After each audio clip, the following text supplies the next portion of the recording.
नमस्कार दोस्तों, स्वागत है आपका हमारे चैनल दिव्य कथाएं में, जहां हर कथा में छुपा है एक गहरा जीवन संदेश, जहां मिलती हैं आपको धर्म, भक्ति और जीवन बदल देने वाली कहानियां। जब अर्जुन ने भगवान श्री कृष्ण से उनके विराट रूप को देखने की इच्छा जताई, तब शुरू होता है अध्याय 11 का सबसे अद्भुत और दिव्य दृश्य, विश्व रूप दर्शन। तो चलिए शुरू करते हैं भगवत गीता का अध्याय 11, विश्व रूप दर्शन। अर्जुन ने कहा, आपने जिन अत्यंत गुप्त आध्यात्मिक विषयों का मुझे उपदेश दिया है, उसे सुनकर अब मेरा मोह दूर हो गया है। हे कमल नयन, मैं आपसे प्रत्येक जीव की उत्पत्ति तथा लय के विषयों में विस्तार से सुना है और आपकी अक्षय महिमा का अनुभव भी किया है। हे पुरुषोत्तम, हे परमेश्वर, यद्यपि आपको मैं अपने समक्ष आपके द्वारा वर्णित आपके वास्तविक रूप में देख रहा हूँ, किंतु मैं यह देखने का इच्छुक हूँ कि आप इस दृश्य जगत में किस प्रकार प्रविष्ट हुए हैं। मैं आपके उसी रूप का दर्शन करना चाहता हूँ।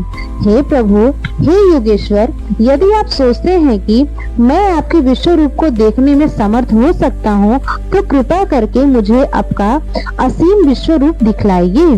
भगवान ने कहा, हे अर्जुन, हे पार्थ, अब तुम मेरे ऐश्वर्य को सैकड़ों हजारों प्रकार के दैवी तथा विविध रंगों वाले रूपों को देखो। हे भारत, लो तुम आदित्यों, वसुओं, रुद्रों, अश्विनी कुमारों तथा अन्य देवताओं के विभिन्न रूपों को यहाँ देखो। तुम ऐसे अनेक आश्चर्यमय रूपों को देखो जिन्हें पहले किसी ने न तो देखा है और न ही सुना है।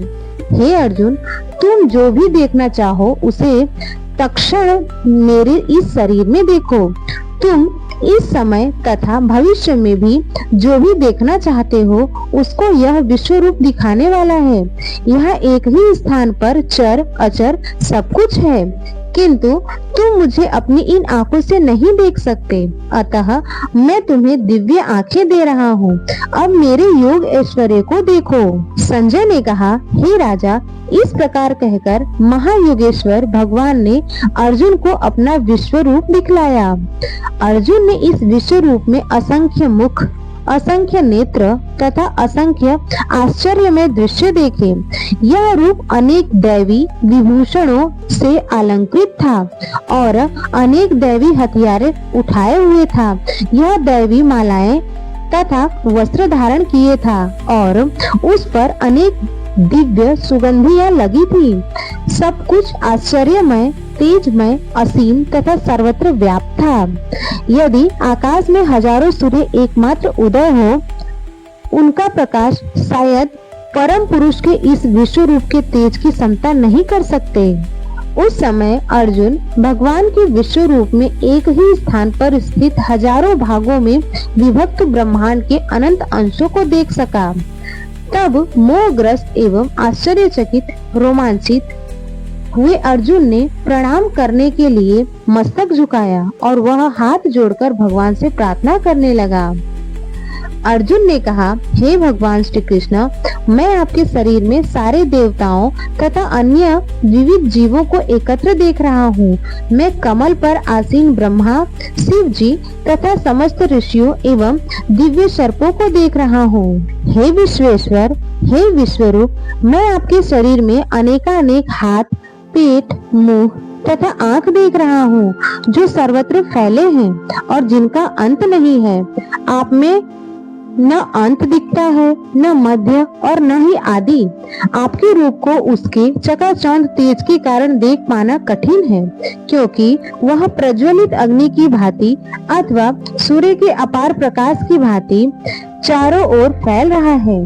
तो भी मैं इस तेजोमय रूप को सर्वत्र देख रहा हूँ, जो अनेक मुकुटों, गदाओं तथा चक्रों से विभूषित है। आप परम आद्यज्ञेय वस्तु हैं। आप इस ब्रह्मांड के परम आधार हैं। आप अव्यय तथा पुराण पुरुष हैं। आप सनातन धर्म के पालक भगवान हैं। यही मेरा मत है।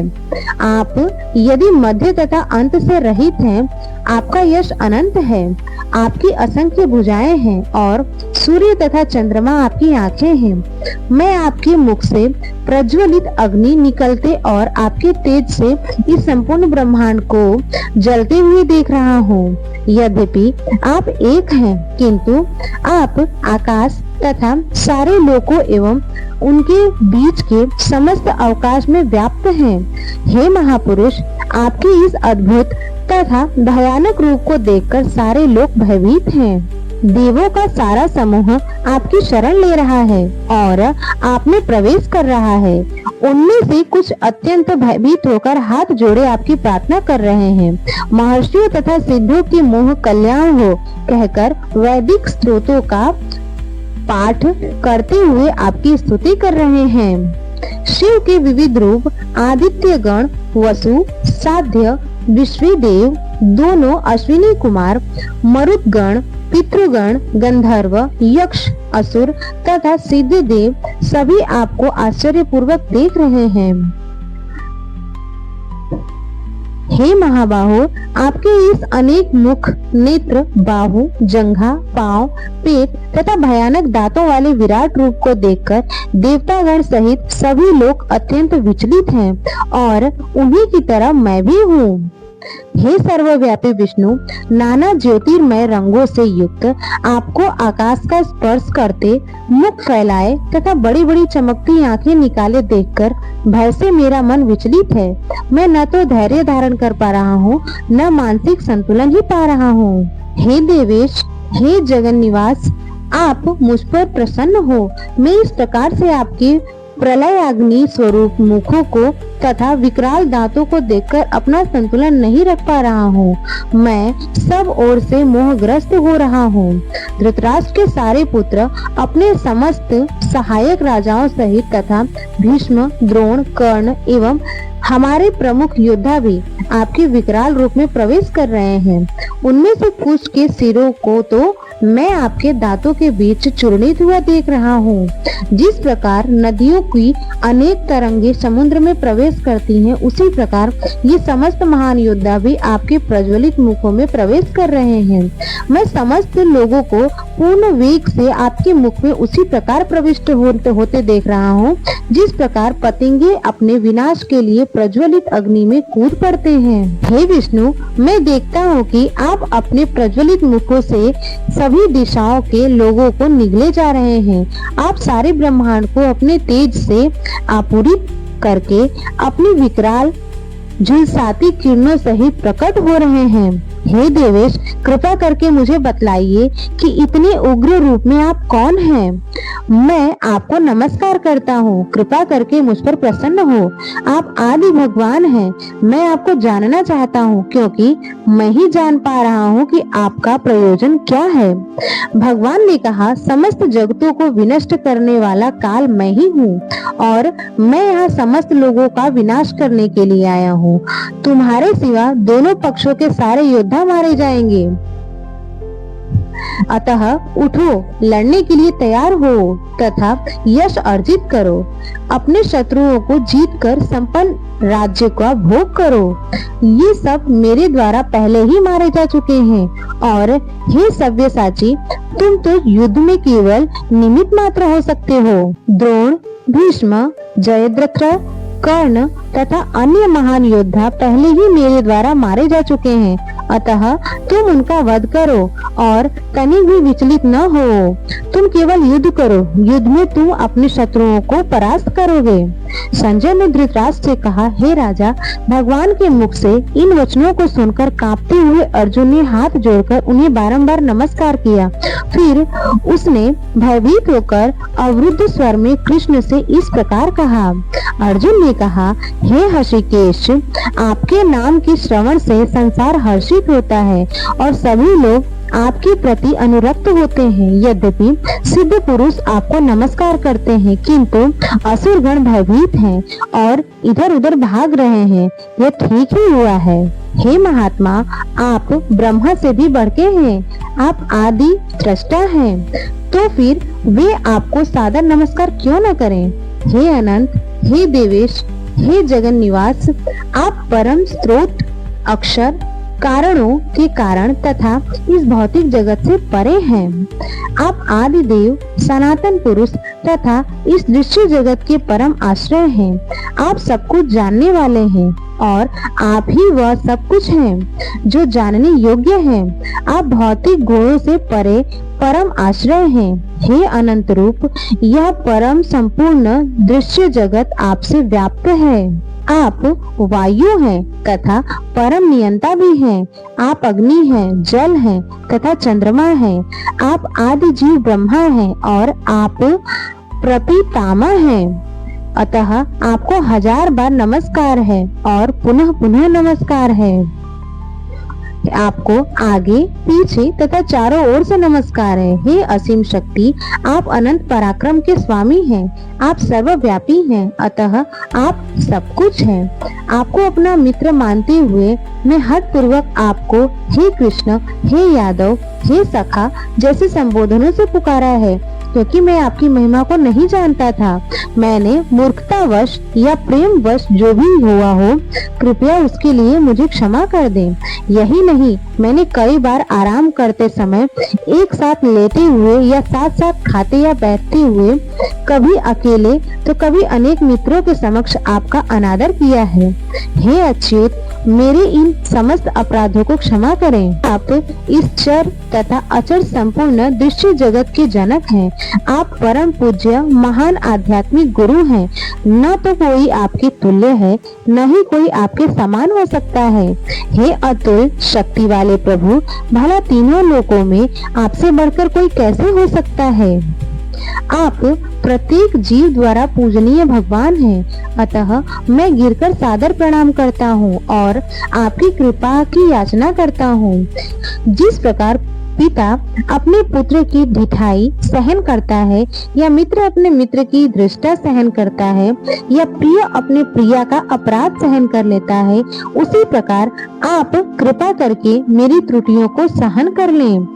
पहले कभी न देखे गए आपके इस विराट रूप का दर्शन करके मैं पुलकित हो रहा हूँ, किंतु साथ ही मेरा मन भयभीत हो रहा है। अतः आप मुझ पर कृपा करें और हे देवेश, हे जगन निवास, अपना पुरुषोत्तम भगवत स्वरूप पुनः दिखाएं। हे विराट रूप, हे सहस्त्रभुज भगवान, मैं आपके मुकुटधारी चतुर्भुज रूप का दर्शन करना चाहता हूँ, जिसमें आप अपने चारों हाथों में शंख, चक्र, गदा तथा पद्म धारण किए हुए हो। मैं उसी रूप को देखने की इच्छा करता हूँ। भगवान ने कहा, हे अर्जुन, मैंने प्रसन्न होकर अपनी अंतरंगा शक्ति के बल पर तुम्हें इस संसार में अपने इस परम विश्व रूप का दर्शन कराया है। इसके पूर्व अन्य किसी ने इस असीम तथा तेजोमय आदि रूप को कभी नहीं देखा था। तुम मेरे इस भयानक रूप को देखकर अत्यंत विचलित एवं मोहित हो गए हो। अब इसे समाप्त करता हूँ। हे मेरे भक्त, तुम समस्त चिंताओं से पुनः मुक्त हो जाओ। तुम शांत चित्त से अब मेरा इच्छित रूप देख लो। संजय ने धृतराष्ट्र से कहा। अर्जुन से इस प्रकार कहने के बाद भगवान कृष्ण ने अपना असली चतुर्भुज रूप प्रकट किया और अंत में 2 भुजाओं वाला अपना रूप प्रदर्शित करके भयभीत अर्जुन को धैर्य बंधाया। जब अर्जुन ने कृष्ण को उनके आदि रूप में देखा तो कहा, हे जनार्दन, आपके इस अति सुंदर मानवीय रूप को देखकर मैं अब स्थिर चित्त हूँ और मैंने अपनी प्राकृत अवस्था प्राप्त कर ली है। श्री भगवान ने कहा, हे अर्जुन, तुम मेरे जिस रूप को इस समय देख रहे हो उसे देख पाना अत्यंत दुष्कर है। यहाँ तक कि देवता भी इस अत्यंत प्रिय रूप को देखने की ताक में रहते हैं। तुम अपने दिव्य नेत्रों से जिस रूप का दर्शन कर रहे हो उसे न तो वेदाध्ययन से, न कठिन तपस्या से, न दान से, न पूजा से ही जाना जा सकता है, क्योंकि इन साधनों के द्वारा मुझे मेरे रूप में नहीं देखा जा सकता। हे अर्जुन, केवल अनन्य भक्ति द्वारा मुझे उस रूप में समझा जा सकता है जिस रूप में मैं तुम्हारे समक्ष खड़ा हूँ, और इसी प्रकार मेरा साक्षात दर्शन भी किया जा सकता है। केवल इसी विधि से तुम मेरे ज्ञान के रहस्य को पा सकते हो। हे अर्जुन, जो व्यक्ति सकाम कर्मों तथा मनोधर्म के कलमश से मुक्त होकर मेरी शुद्ध भक्ति से तत्पर रहता है, जो मेरे लिए ही कर्म करता है, जो मुझे ही जीवन लक्ष्य समझता है और जो प्रत्येक जीव से मैत्री भाव रखता है, वह निश्चय ही मुझे प्राप्त करता है। आज आपने भगवत गीता के अध्याय 11 में भगवान श्री कृष्ण का विराट रूप देखा, जिससे अर्जुन भी आश्चर्यचकित हो गए।